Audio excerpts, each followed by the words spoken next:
आप देख रहे हैं एनएम भारत न्यूज। आइए नजर डालते हैं आज की खास खबर पर। राजापुर तुलसी घाट में हो रहे तुलसी जन्मोत्सव कार्यक्रम में आज 8वें दिन उमड़ा भारी जन सैलाब। दूर दराज से आए हजारों की संख्या में साधु संत गुरुदेव भगवान रामदास जी महाराज द्वारा देश की क्षेत्र की आम जनमानस को जन जन को श्री रामचरितमानस का पाठ करने का संदेश दिया गया। गुरुदेव भगवान ने कहा, मानव कल्याण के लिए रामचरितमानस का पाठ हर व्यक्ति को करना चाहिए। गुरुदेव भगवान ने जन जन को श्री रामचरितमानस पाठ करने को प्रेरित किया। चल रहा है तो किस प्रकार से कार्यक्रम चल रहा है और ये कब से मनाया जा रहा है? श्रीमद् गोस्वामी तुलसीदास जी महाराज जी के चरणों में सबसे पहले हम आप सब में दंडवत प्रणाम करते हैं।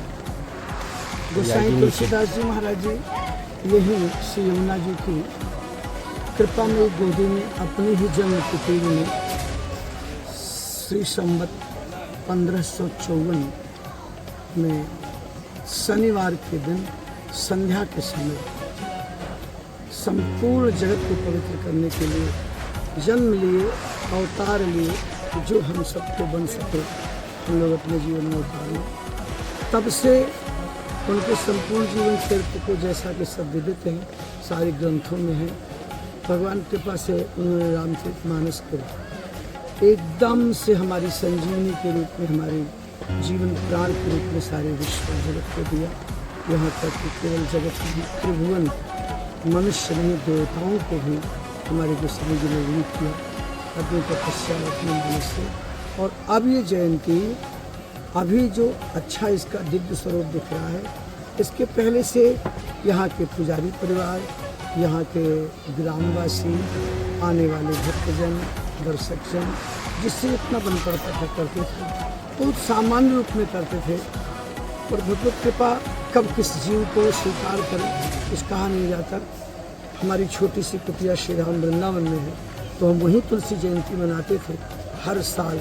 तो हमारे हृदय में भाव उमड़ा कि हम क्यों न उनकी जन्म कुटीर मनाएं। तो पहली बार ये भाव उमड़ा और वहाँ से सारी वस्तु लेकर आए। गांव के लोगों ने खूब प्रेम दिया और तब से अभी तक निरंतर ये जन्म जयंती उत्सव बड़े दिव्य रूप में हो रहा है। प्रति वर्ष इसका स्वरूप बढ़ रहा है। इस बार हमारे बड़े बड़े संत लोग भारतवर्ष से आ रहे हैं और सब बहुत कृपा की है। गांव के लोगों में बड़ा उत्साह है और आपके दूरदर्शन के माध्यम से या आपके समाचार पत्र के माध्यम से हम केवल एक संदेश देना चाहते हैं। पूरे जगत में जो कोई भी गोस्वामी जी को मानता है, तो उसके लिए पहला कर्तव्य है कि वो रामचरितमानस का पाठ अवश्य करे। यदि वो रामचरितमानस का पाठ और आदर नहीं करेगा तो उसकी गोसाई जी के प्रति श्रद्धा का कोई प्रमाण सचमुच सिद्ध नहीं होगा।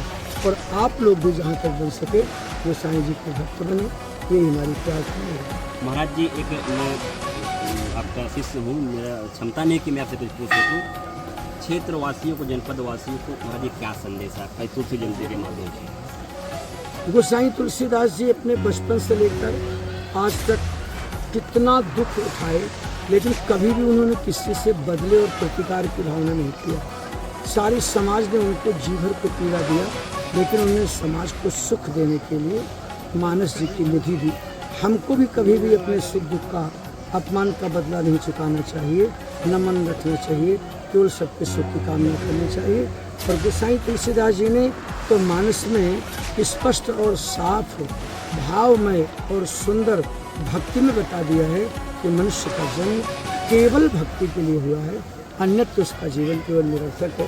अतः हमको आपको भक्ति में ही जाना चाहिए और अपना सब कुछ समर्पण कर भगवान के होगा। पूज्य गोस्वामी तुलसीदास जी की जय। गोस्वामी तुलसीदास महाराज जी की। एक लास्ट सवाल है गुरुदेव, हम ये आपसे पूछना चाहते हैं कि यहाँ उत्तर प्रदेश के मुख्यमंत्री का दौरा लगभग तय हुआ है, तो आप जो है क्या चाहेंगे कि जो है मुख्यमंत्री एक संत हैं और यहाँ पर क्या व्यवस्था सुविधा ऐसी होनी चाहिए जो उनको यहाँ करना चाहिए? ये प्रश्न मेरे साध वेश के लिए अनुकूल नहीं, इसलिए